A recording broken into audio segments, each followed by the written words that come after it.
Tout bagay an fam mwen, se kote ou mi ven la. E, mwen ki soti mda wè soti la zan moun nan tout di mwen vin na e pi mwen tout di la nou fon ti tan. Li pa pran an pil ton problem nou gen la. Mwen konote la kala avèk nou.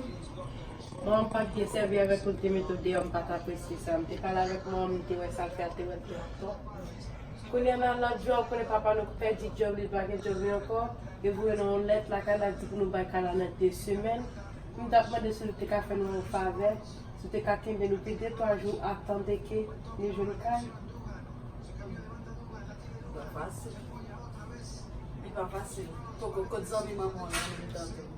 Mwen ba konye man de men devon, la kala Kot la zan te moun li. nan. Li la.